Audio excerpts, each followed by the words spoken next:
program behind the news tekuleka chechimu tutereze byasoba ne tukulaga bikusike. All right, okay omulungi ali Impact FM radio Lwasa Mayinja omunywanyi kwaniriza wasizotya ssebo wasizotya nyabunate gwe munanga atuliza omulungi nnyo ole kubanga munange gyoli naku lwa mukaaga ziri munana omwezi gwa mukaaga omwaka 2024 mbaniriza mwenna mu program ekiri emabega amawulire wano Impact FM radio Lwasa Mayinja. Bubanga oli eddoboozi lyange kizo bagaana oli mulamu mukama akulese olwa kigendererwa n'olw'ensonga eyo siraba nsonga kito mwebaza munange n'ogaana mukama weebale. Ebise bisinga obungi twerabira okwebaza okera bukezi n'odduka emisinde n'ova mu buliri omwo naye tomanye munange eki kyabaddewo kiro tomanye yali akulanidde entalo ezo zewayiseemu ekiro muganda wange n'olw'ensonga eyo kikulu nnyo nnyini ddala okumutendereza. Nkwaniriza program ekimega mawulire tuba tuyingidde mu style era enkuzukusa gwe taata maama kasoberanga munayo uzukusiga tuzuko bude bakereta akisera muneke ko weekend eyingiddewo nkimanyi kasoberanga munango ogenda kubanga oyagala weekend muyutera okujja ku nnyama no akandye ku nnyama kandi ku nkoko enkoko obanga munange ebyadde ogagulye enkoko enansi webali nnyo webali eddala mugana wange onyeza abantu bo n'abaana bo okulya obutobo nga bakwasa kansa nga bali abankoko bukiyo obwa wiiki emu yokka olwokuba kagezi bakubye empiso bakubye eddagala nageja n'okalya ozati no nakyo obagulidde webali nnyo singa obeera nga oguze enkoko eŋŋanda ate n'ogigula munno omufirika munno oba omwadde ku ssente omulunzi oyo omwa ku ssente n'omugaggawaza kubanga eddagala lyakozesa takozesa ddagala lyeri akozesa ddagala lya wano enkoko neyeekuza yokka nga Katonda bwe gamba nti omuntu alina okukula nga atambula ne bwati n'enkoko erina okukula ng'eri bwe ne bweti so si kujanguya gwe n'okola obubwo n'oga nti nno kaotonde ekikyo mu enkoko ekule ku sipiidi yayiriiri egeje nnyo olimba abantu nti nkulu kumbe katoke balya ng'okagezza bugezza. Ama mwebale nnyo mwebale ddala muwonya abantu bayitirivu nnyo ebirwadde nga kansa. Webale nnyo taata maama kasobera ng'ozukusa ebyaddala ng'okimanyi ti nno amazzi bwe bulamu kasi tulina okunywa amazzi buli lunaku buli kaseera naye nga amazzi g'onywago nkwebazaako ensuso gwe agafumba ng'onywa amazzi amafumbe webale nnyo webalire ddala omanye ekyokukola oli n'abeere waka nene waka natafumba mazzi muganda wange kiba kibi nnyo muve ku chemical water batugamba lunye bulijjo wano alipooti yafuluma ekitongole kibeerwa mu nsi yonna ng'ega nti amazzi ago si malamu si matuufu n'agabaganywa ennyo mu gakendeeza ag'omu macupa ng'obule kubire n'agamba biri nti no bakulima nti bagateekamu chemical mbogasendasemayo okuva ku gundi mu nsozi bikoze bitya ng'ovudde ku ekyo kuba chemical zo ne bakola nkole ne bazimanufacturinga ne bazikola ne baziteekamu kati gwe kasitoozi nnyo muganda wange olowooza tino ziri nakyo Katonda yazikola kumbe byonywa mwana wa muntu yabikoze n'olwala gy'olwali atajja kubeerayo ojja kufa wekka kansa bajja kutemako omukono okugulwa ebbeere nga babutemako wekka nga teri akulabirira so kasobera nga omunange ofumba amazzi waka wamma weebale nnyo nnyini ddala teri kigaana kutamala mazzi go ne banakuyita loko naye nga at least gomanyi kyobala obulamu obwetaaga wamma weebale nnyo gwe taata maama kasobera nawe okimanyi nti ogenda kugula ku greens ogula ezo ekikulu ennyo kasobera nga temumanyi nti oba zifuuyidde eddagala neryobutwa ne kasobera nga gulimezizo ewaka nawe nkwebaza nnyo ak'ensuso webale nnyo webalire ddala omanyi ekyokukola abamu olina amaka gavako none tosobola kuteekawo kigundi awo ka garden nga ka greens kiba kibi muganda wange ziteekewo ofukirya mulundi gumu ebiri Katonda yatuwa enkuba etonnya buli kaseera abamu kitu kyano tukyayanga eggwanga olwokuba tulina kye bayita climate ebeera y'obudde esinga mu nsi yonna enkuba etonnya ne gwaka ebintu n'osimba ne byekuza Katonda nga abikuza bw'atyo mpola naye nosobola kuteekawo greens awo olaba kati abatalina mpya oba olujja asobola okuteeka greens mu kikutiya ne zibeerawo awo ne zikola n'aziryangako abamu ne mugenda mu katale n'ogaa nti mpa ennyaanya ezo eziriko eddagala kubanga kati abantu bafuuka batemu bagala nsimbi tebakyafaayo ku bulamu bw'abantu ennyaanya bazinoga nga mazo zinoga zengedde n'azifuira eddagala mbuzeme kuvunda eno perishable Katonda gikola ng'erina okuvunda wayitawo ennaku ng'ogitadde awo naye gwe n'ogifuira eddagala kyokka n'ekyewunyisa ne bazita mu katale nga ziseeko eddagala eryo ate kati gwe maama taata n'ogenda mu katale n'olondera ddala n'ennyaanya eziriko eddagala eyo zennyini olonda butwa bw'otwale waka ogenda kuba nti obulya kiza obaga tujja kuziika n'ebyaddala tukwagala nawe weeyagale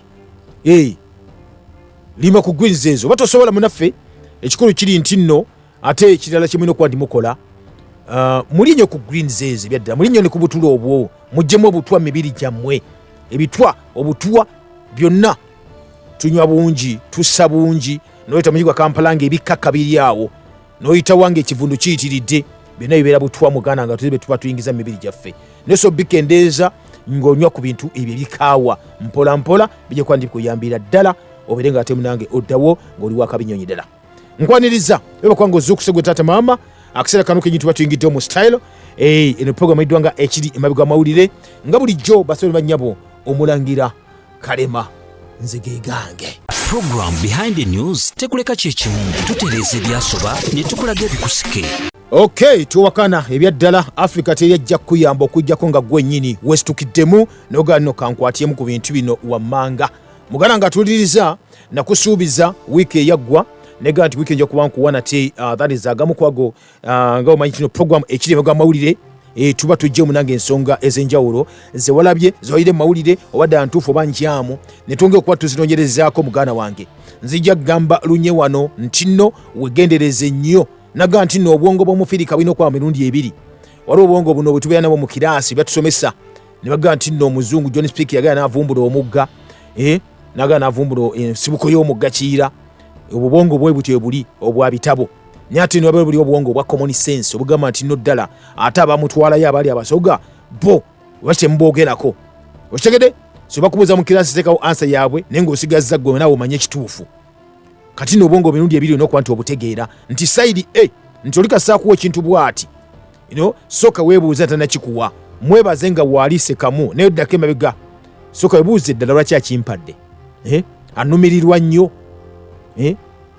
bwaba kimpadde kintu kino for example mpadde ayinza okubanga omuntu akwadde olugoye naye ng'omugabe nti njala ennuma maze ennaku nnya sirya neyebuuza bakitakwadde emmere n'akuwa olugoye okwambala so ina okwebeebuuza ebintu bwe bityo muganda wange n'omanya nti ensi bwegenda ensi bwetambula kkiriza obagaana waliwo abagirimu nga bo bagirimu kulaba nti nno mubasinza naggamba nti Katonda alina bajjabe ekyo twakitegeera mukimanyi bulungi nnyo nti webalabanga Katonda akoze ekyamagero nga baga nti nabo balina okuba ndi bayingirawo kasa mutendeza Katonda banyiigira ddala so lika sitanyiiga muganda wange ekiddako kibaki ekiddako kibaki oli kastabira nga munyiivu naye akola ekyo nekyona kyasobola okulaba nti nno omugobererawo oba tomugoberedde oba tomusinziza kizo bagaana ayinza n'okujjawo n'akutta kale ensi mwe tuwangaale mwe tutambulira bwekyo bweri muganda wange eriko kibayita okuvuganya naye tuwabe tuvuganya oba kibayita grid okuvuganya ne musajja munnongo oli alina omululu muyitirivu nnyo naye ate kati okuvuganya ne Katonda kyekigenda mu maaso kati mu nsi mwe tutambulira muno muganda wange atuuliriza olimba olusoose lwawulidde Lord Fred Sebatta lugamba nti abafirika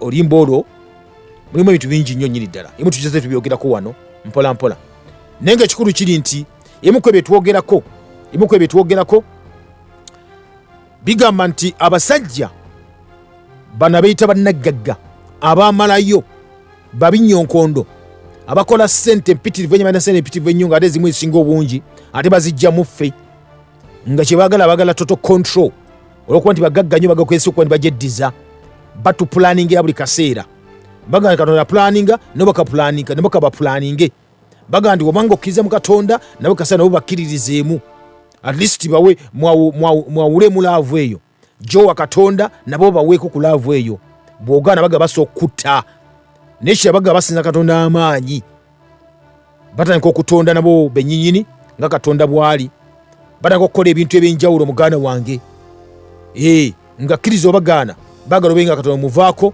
obeere nga at least osooka okuba nti ogoberera bo muganda wange atuwuliriza bino byeggamba byenjogera bigenda mu maaso mu nsi mwe tuwangaalira kaka gye buvuddeko emabegakaawo wiki eri mwezi gwali gwakutaanaawo makati emu ku ebyo bye twalaba oba ebigenda mu maaso mu ggwanga oba mu nsi yaffe mwe tuwangaalira tulina palamenti zaffe zino zetuwangaaliramu palamenti zo bakiise baffe ye bali nnyo abatukiikirira mu palamenti ne batuteeseza oluusi bye tubatumye lwakuba nti kyewuunyisa ebiseera ebisinga obungi olumu ate tebatubulya bye tubatumye baleka ebbali ne basosowaza ebyabwe bye baagala oba bye beetumye naye ng'omubaka palamenti tumutuma tugenda otukiikirire twala ebirowoozo byaffe mu nkiiko enkulu ensebere ng'ezitegeera. Akati ekyo nakyo nga bwe kiri bwe kityo, kati zimu ku ntuula za palamenti ezituula wano, aye tulina palamenti ezitugatta nga East Africa, aye tulina palamenti ezitugatta nga Africa, ate n'ensi yonna erina palamenti kati nga amawanga ga Bulaaya galina kibagala European Parliament. Abatuuze bakiise batuula ne bateesa kweyiba bisobye ebirina okuba bigenda mu maaso, ebirina okuba bitereezebwa mu nsi yonna. Kati n'olw'ensonga eyo nzikiriza nkutegeeze nti palamenti we zituula bwe zityo ziyisa ebiteeso eby'enjawulo. Ebiteeso bino bigenda ku mitendera egy'enjawulo mu nsi yonna. Bagenda nti abatuplaningira n'abaluusi babitegeera ne bagenda mu maaso okuba bagamba nti okay, abalina bagamba bwe bati katuseemu ekirowoozo kyabwe ekitiibwa. Abamu babikkiriza, abo tebabikkiriza. Abo gye buvuddeko emabegakaawo tulina bannaffe abaka ba palamenti abakiika mu palamenti ez'enjawulo okusemazinga Africa, nga bano balina palamenti ziba n'obubondo oba obukiiko obw'enjawulo. Obukiiko obw'enjawulo nga wulya nti nno kano simanya nga ojja nowaffe kati noga kano kosase, nogamba kano kalondola nsimbi za miwamusolo, kano kalondola mbalirira bagitale, kano kalondola byabulamu. Akati tulina kakiiko akabaka ba palamenti akalondola ebyobulamu, era nga kaseke kikwatagana ku byobulamu kazo kwandika bakabuuza nga teneta kintu kyonna kyonna kikwasaganya ku byabulamu.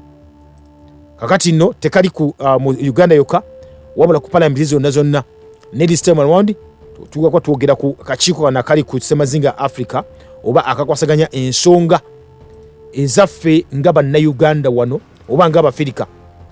Akati enkiiko ezo we ziri era ziba zigatta abantu ab'enjawulo, abaka ab'enjawulo.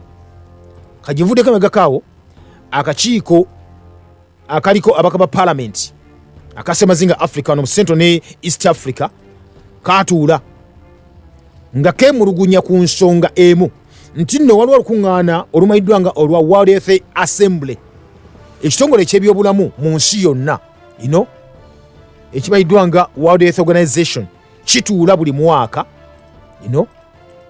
ne bakubaganya ebirowoozo. Akati wakibayita enkuŋŋaana ez'enjawulo eziba zibeerawo.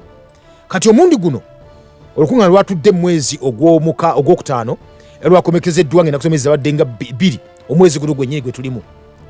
Kakati kyatudde mu Geneva eri mu Switzerland.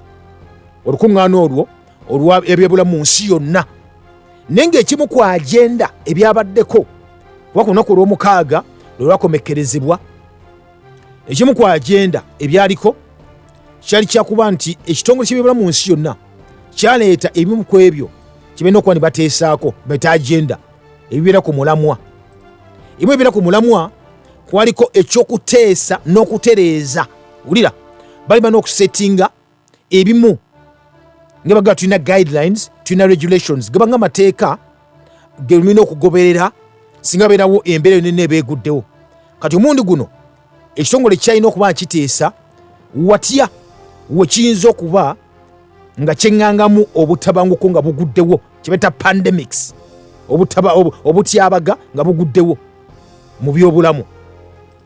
Kati olwedde waliwo amateeka gabaddewo, naye amateeka gabaddewo ago kigambibwa nti for example ekyokulabirako nti amateeka gabaddewo enyakuwa ekyokulabirako ng'ekya COVID-19. Amateeka ekyo kitongole ky'ebyobulamu kyavaayo ne kiyisa guidelines, naffe ne twongerako nga ministry. Naye guidelines ze bayisa ezimu ku ezo mwalimu okwambala masiki, mwalimu okwewa amabanga social distancing, mwalimu obutetyamulya mu bantu, ezo guidelines ezo bwe zityo. Naye ne bagamba nti COVID-19 wamala okuba nti alinga akendedde, ensi ezimu mbu zalabika nga tezaali cooperative, tezakifaako nnyo, era ne bagamba nti no kyabakosa nnyo nga bo ab'ekitongole kino ekyoyo mu nsi yonna. N'olw'ensonga eyo kwe kuva ne bagamba nti ezimu nga batudde mu lukuŋŋaana luno, ekimu kyekibuga kuba bateesaako kyakulaba kuleeta tteeka nti singa beerawo kibayita obutabanguko bwonna oba buguddewo, wakati abaga konna kaba kaguddewo, waliwo byetufuga nga ffenna byetutwaliramu ng'ensi. Okitegedde? So member countries lisoma nti nno okkiriziganya ne United Nations World Health Organization nti olunaku kasalubenga lwe luli pa ne baba wakati atabako nakola kabaguddewo nti obayise etteeka ffenna kkiriza obagaana liba lina okuba litutwalira mu ffenna ng'olina okuvuunama n'ogamba nti kale ngenze n'ekyo kwa kyemusazeewo mu nsi yonna. Okitegedde? Kakati emu ku ebyo bye nkugamba wano olukiiko luno olw'ensanvu olwatudde World Health Assembly lwabadde lina okuba luteeka ebintu ebyo mu nkola luve lugambe kati amateeka tugenda okuba tuyisa gagenda kugayidinga ensi. Ekisooka baba gagenda coordinating international efforts in preventing okuziyiza, detecting okuzuula obugati wano olw'ekintu and responding to public health risks, while also committing to finalize negotiations on a global pandemic agreement within a year at the latest. Nibagamba nti amateeka gano gagwa kwandi gayisa galina okuba nga gayambako mu kuziyiza, mu kuzuula ne mu gati waliwo ekintu wali n'okuddukira embagirawo tukole tutya nga wagedewo kye bayita akatyabaga konna. Ne bagamba nti kye bayita pandemic emergency. Ndi nga tugambye nti nno gundi weebase, gundi zukka, gundi kola kino, wabula etteeka baliyise ekyokulabirako. Nti bagamba nti bayisizza nti COVID-19 azze. Ne bagamba nti waliwo kye bayita okugema. Nga balisizza nkwatya kulabirako. Regulation nga number 1. Naga nti waliwo kye bayita okugema. Obaga waliwo kye bayita okugema. Kubanga tteeka balisiza mu nsi yonna nti waleme kubawo nsi zigamba nti affe tukyetegereza tukyakola ki libere nga likatinga cross nga buli omu kyakola. Kakati ebyo bimu ku ebyo byabadde bino okuba biteesebwako era byateeseddwako. Mu kuteesebwako muganda wange atuuliriza gabe nti babyako olukiiko lwakomekerezeddwa lwabadde mu Geneva era ne bateekawo nti no bawadde kye bayita final work ey'okunegotiatinga kye bayita pandemic agreement, bakuteekawo n'enda bakola endagaano kati bawadde amawanga omwaka gumu nti World Health Assembly wendamu okutuula mu 2025 nga mulina ekyokusawo kye musazeewo ng'endagaano ey'okuba ng'etambula mugisizaako emikono nga tewakyali kulowooleza ng'oba kiki ekyekize olina okukkiriza n'ogaa ti no ayabas WHO yegambye kanteeko omukono muganda wange. Akati nno ekiri emabega wa kino ekiri emabega w'amawulire kino kyagala okuba nti nkutegeeza. Kiki ekiri emabega wa kino kyagala okuba nti nkutegeeza muganda wange. Kanzeewo n'ebirango bitandikiraawo kubanga biri okwogerako obudde buno byetaaga nga twali birango tumaze obijjawo bulungi nnyo, tumaze okukola ku ssente. Kanzije tandikiraawo.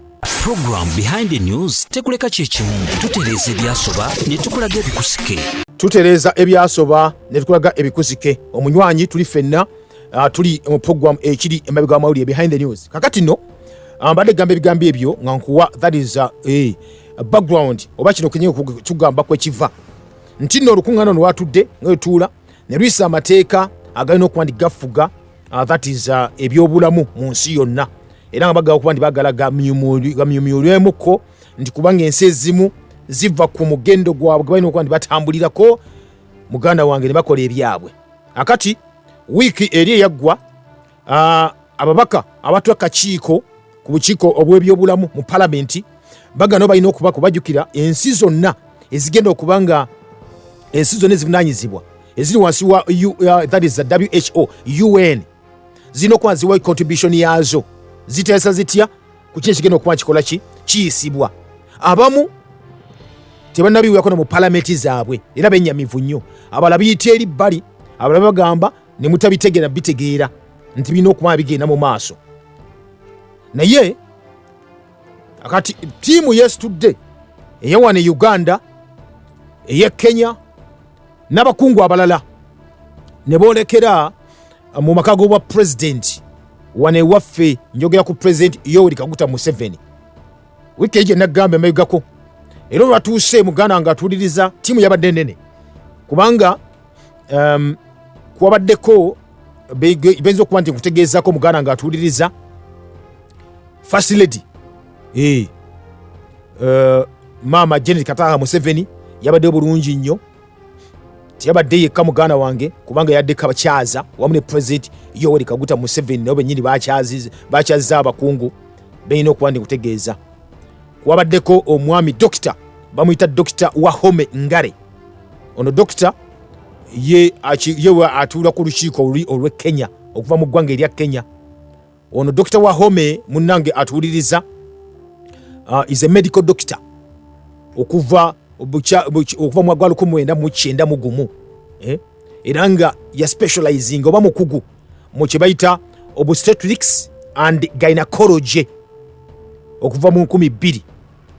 Kati nno ebyo byakugukamu.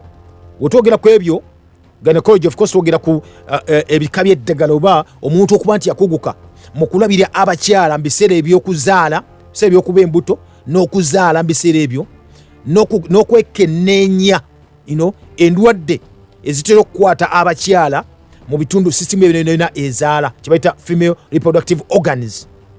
Era nga mukugu nnyo ne mu ndwadde ezikwata abakyala endala zonna, nga bano abakyala bavudde emyaka egyoboga nti bakyagenda mu nsonga menopause, hormone problem, abena ebizibu n'ebyo hormone zaabwe, hormone z'ekyala ziri wansi singa kuki empeke ze babira bikibe bityo, contraception oba birth control, era mukugu mu ekyo mu kizaala gumba, ate era mukugu nnyo mu kye bayita infertility, obutazaala, oli n'abeera nga tazaala oba si fertile. Kati noono bwe bukugu bwe yakugukamu Dr.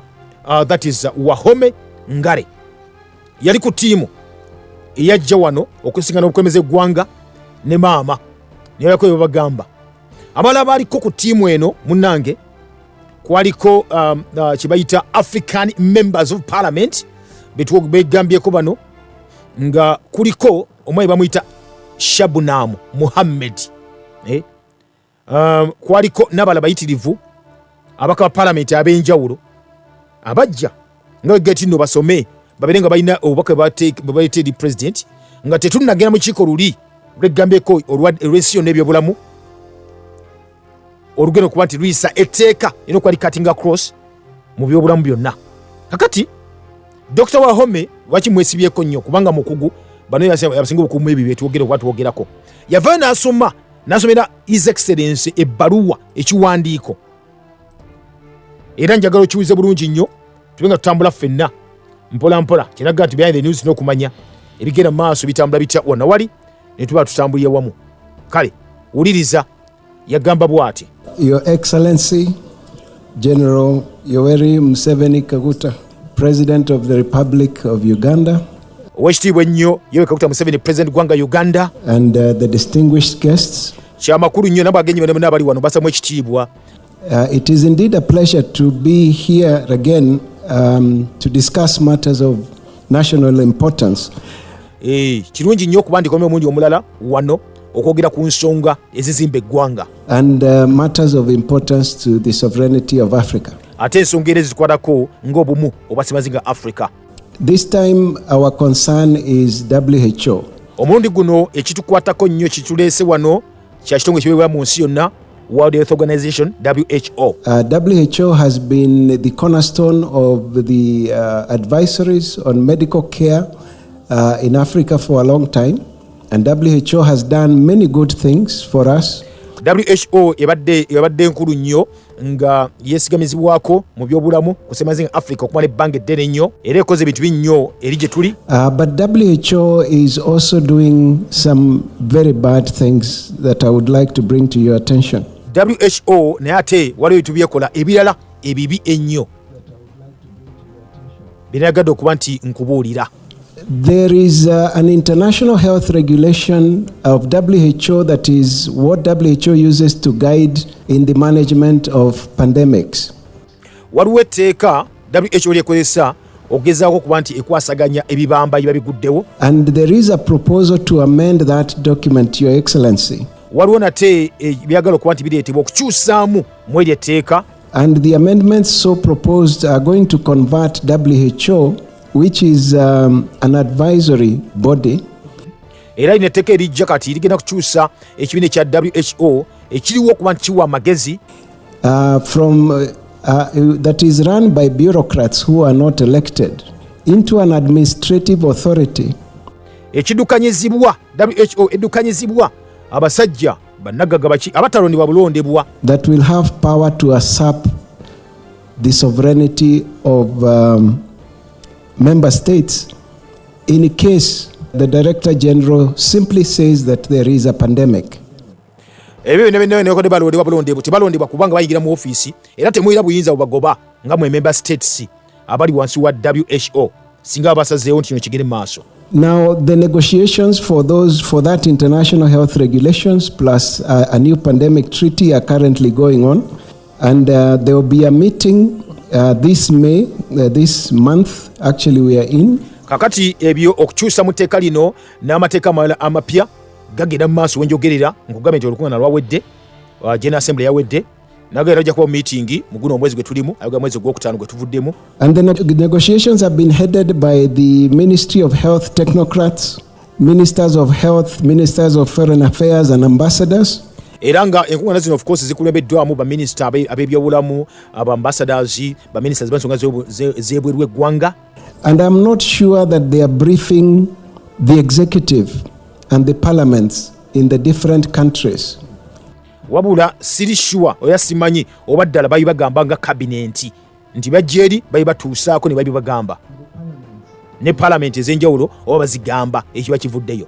Yet they are negotiating things that can destroy the sovereignty of Africa. Kyokka nga bali mu kuba ndi bateesa ku nsonga ezina okuba zisaanyaawo eddembe n'okweyagala n'obwongo bwa Africa. We cannot afford to trust WHO anymore, Your Excellency. Tetukyasobola kuvaayo kwesiga ekitongole ky'ebyabulamu mu nsi yonna ekya WHO oweekitiibwa President Museveni. And I'll just mention a few things that have caused great concern to us. Era ngenda kunokonayo ensonga ntini nnyo ezitujjeyo okuba nti munnange tusitukiddemu tujje tukuwaabire. In 2014-2015, WHO brought tetanus eradication campaign in our country. Mu mwaka gwa 2014-15 WHO leta campaign y'okumalawo tetanus mu nsi yaffe jjukira omunna Kenya. It was a campaign to eradicate neonatal tetanus, babies who are born who eventually get tetanus. Eno campaign yali yakumalawo tetanus eri mu baana abato abakazaalibwa n'abazaalibwa. Abaana bakazaalibwa ne bafuna tetanus. And the vaccine that was used is a different type of a tetanus vaccine that is a fertility regulating vaccine. Nekyewunyisa eddagala lye baawutuwa tukuba abaana we bali bakozesa okugema tetanus ate ekika ekyo kikola kintu kirala nnyo kiziyiza nzaalo. Where they take tetanus and combine it with a hormone called human chorionic gonadotropin that supports pregnancy. Bajjamu baddira tetanus yennyini ne bagatta ate ne hormone eyambako omuntu okuba nti asooka nga afuna olubuto. And when you inject a woman with that vaccine, she produces antibodies against that hormone and therefore is rendered sterile. Kati bw'okuba omukyala ow'olubuto ne vaccine eyo gye bayita tetanus ng'olowooza nti ewunya mwana, akati bw'omukuba vaccine eyo omukazi ekiddako vaccine eyo yegatta ne hormone eri ne zikola kye bayita abasirikale antibodies abagenda okulwanyisa omukazi okufuna olubuto. So we are noticing an increase in the number of infertility cases among young couples who you examine and they are normal but cannot get children.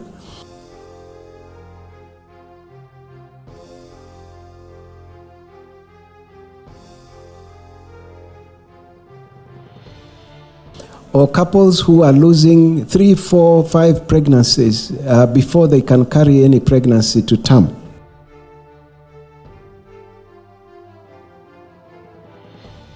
We were able to expose this, and we have even published a paper that is available. Ife twageza okuba tufulumya bino ne tubifulumya mu biwandiike by'enjawulo. And fortunately, in 2017, WHO said Kenya is now free of neonatal tetanus and they left our country. Ekirungi nti nno mu 2017 WHO neva nerangirira Kenya ndikyalina musujjo tikyalina bulwadde bwa tetanus obukwata abaana era neva mu nsi yaffe n'eddagala eryo. But they developed this vaccine over a 20-year period of research from 1972 to 1992.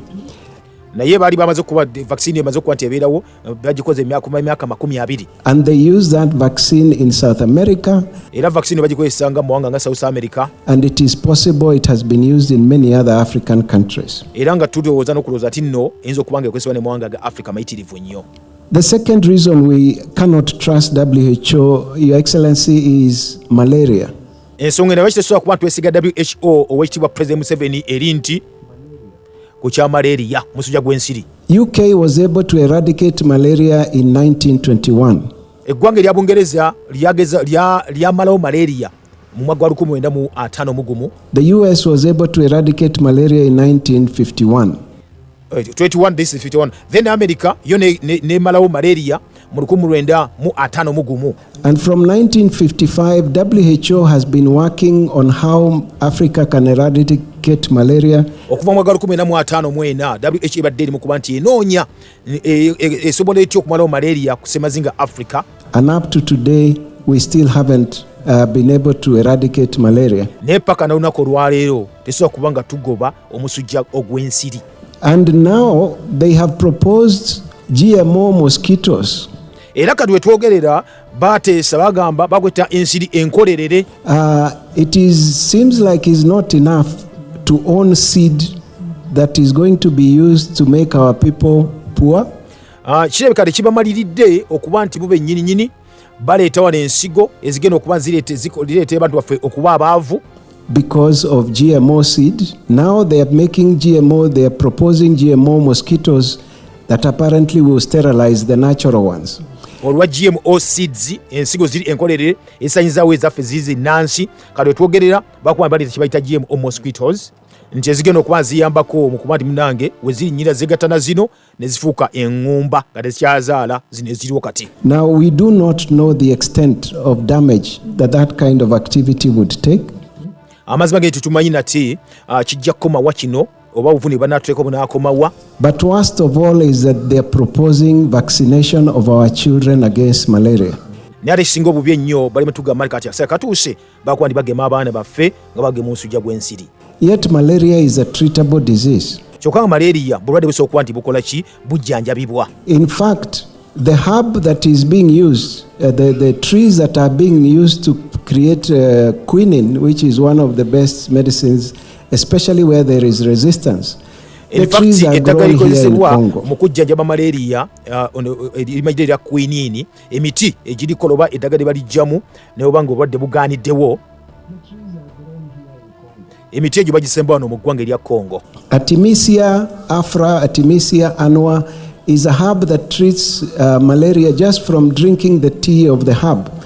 Ebikola ebyo bya Artemisia just okubifumba obunywa amazzi mali obunyeza ddala. These things are available to us. Bino ebintu weebiri. And with concerted effort, Africa can eradicate malaria without the help of WHO. Era sya tukwatira wamu ffenna nga Bafirika tusobola kuba tujjawo omusujja gwa malaria nga WHO tutuyambye. Now, one of our doctors in Congo wrote a paper that demonstrated how well the Artemisia tea worked and compared it to conventional medicine and even demonstrated it works better than conventional medicine.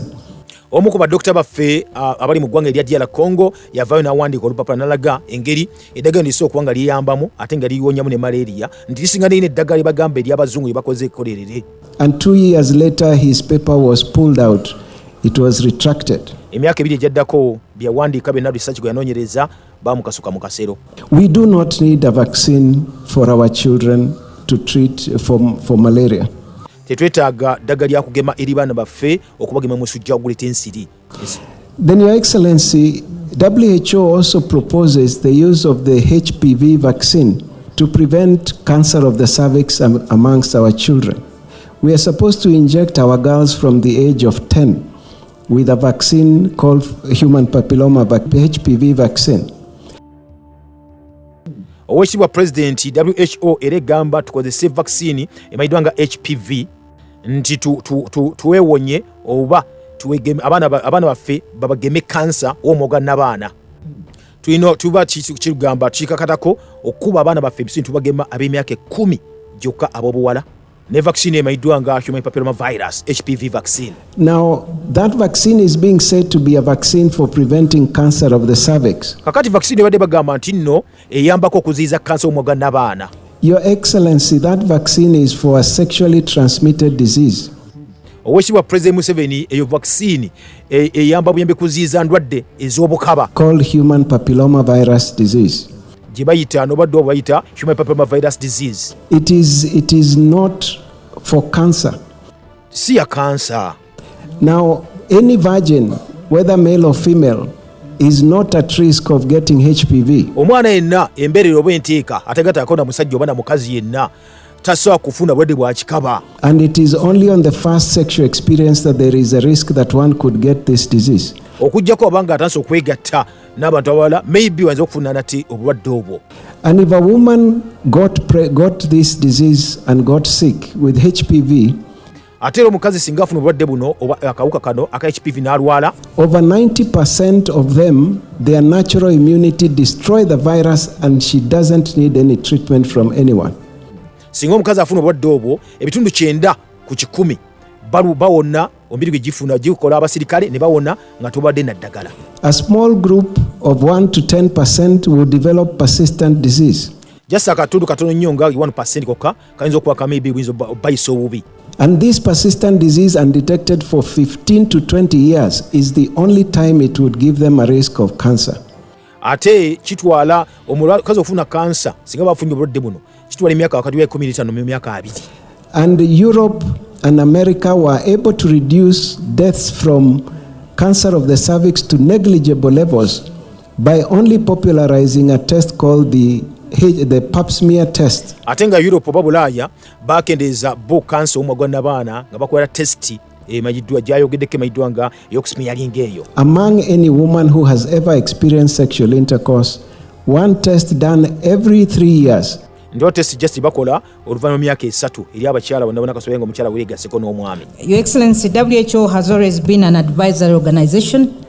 Oyo n'amaliza Dr. Wahome then ne tufuna nate MP Honorable Sala Opendi juke nali kakiiko navo ne atugamba nti WHO nayo ebadde bwe kaseera ebadde mpya ewamagezi ku byobulamu mu nsi yonna. What Dr. Wahome is saying, the new international health regulations that they are pushing will make the decisions by WHO binding to all nations, and that is what we must resist.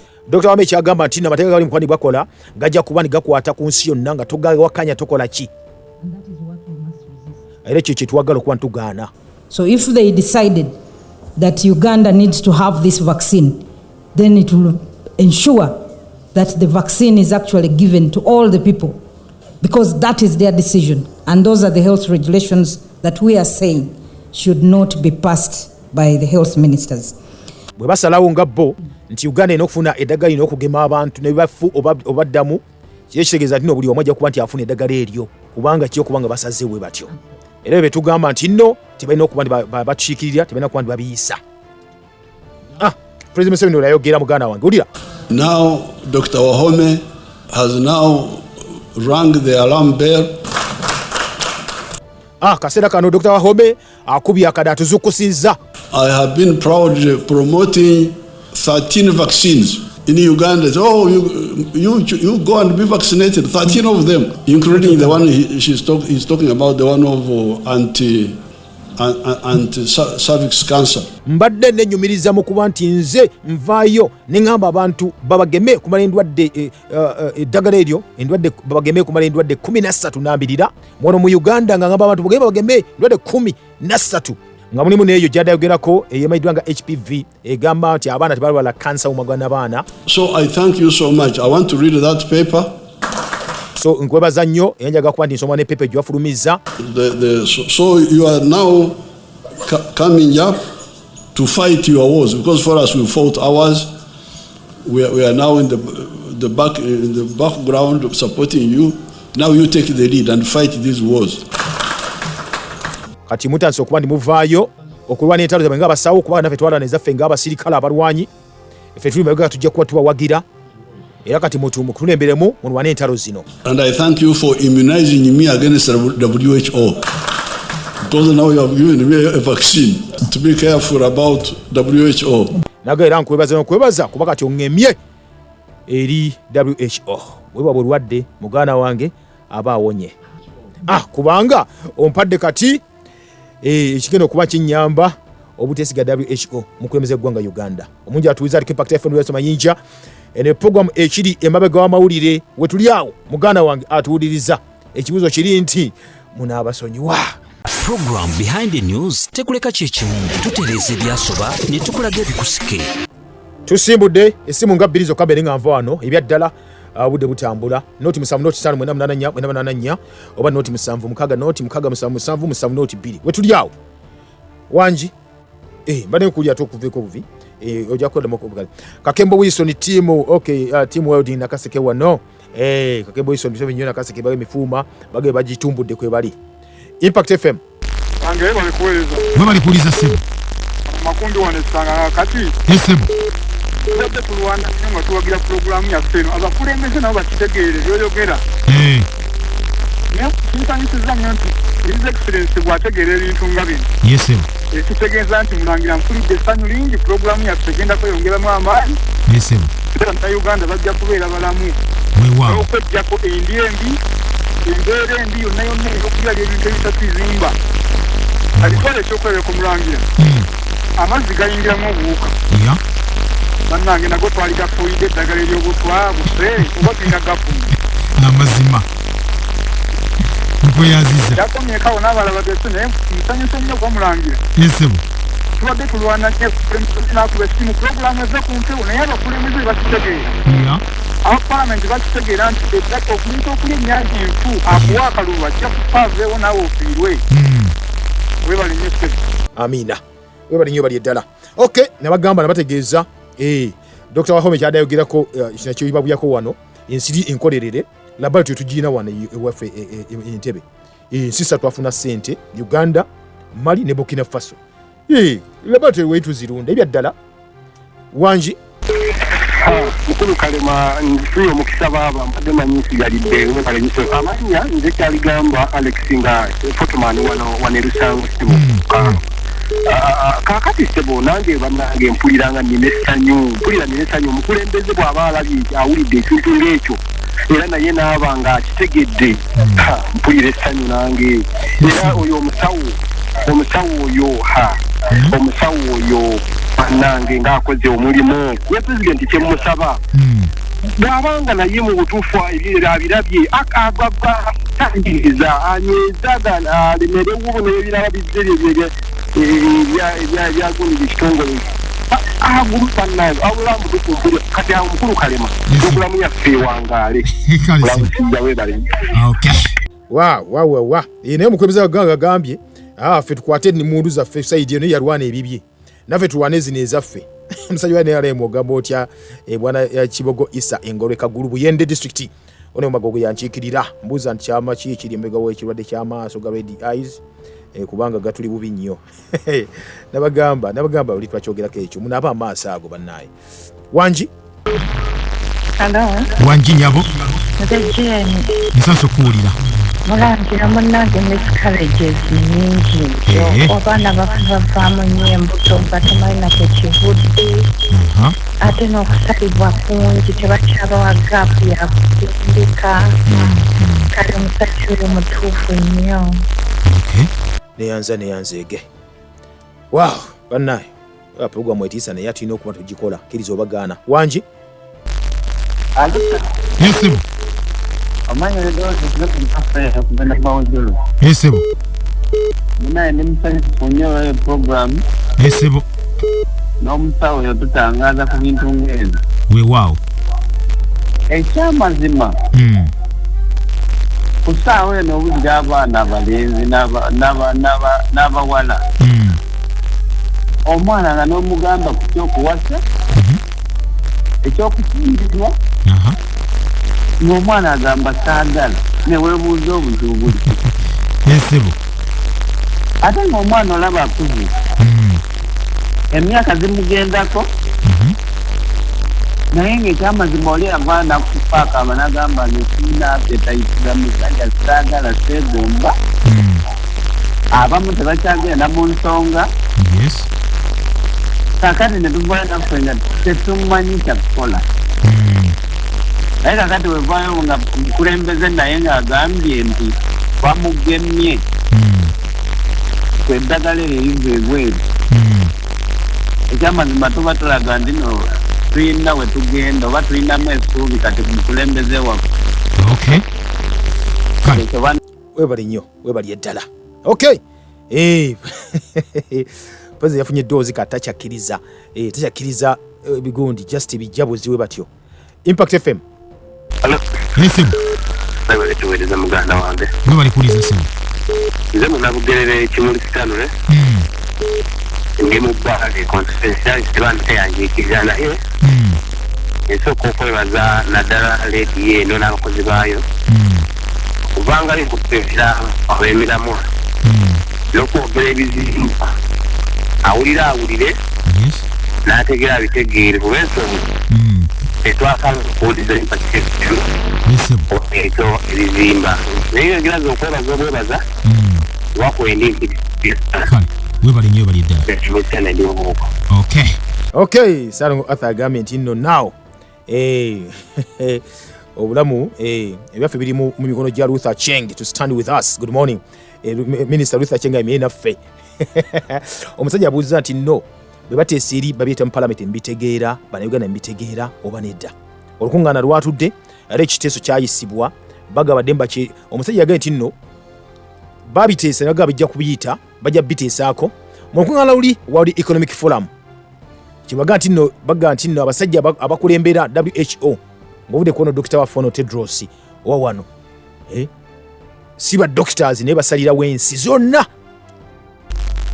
Bwasembayo Tangira kale gegange ebira nejesha yesebo kimbwa kayunga sasa kuulira kyanaku era kyakumala nze ndabanga okumala ebiseera kubanga olwedde ekigo kuzikola yamala sayininga ani Museveni yasayininga bazikolerewo wanene naye kyakumala biseera baddokita ab'omu Kenya ne bamala obudde bwabwe n'ebiseera byabwe ne bajja ne babuulira munnaabwe omukulu mu byobufuzi omukulu mu myaka naye ng'ate bw'abadde yabadde akola wano okuvaayo okwogerako eggwanga asobodde okuteeka mu byabulamu ssente ng'essente azimalidde mu byakwerinda bambi kyannaku baddokita bamaze obudde bwabwe twebaza era bwebalinye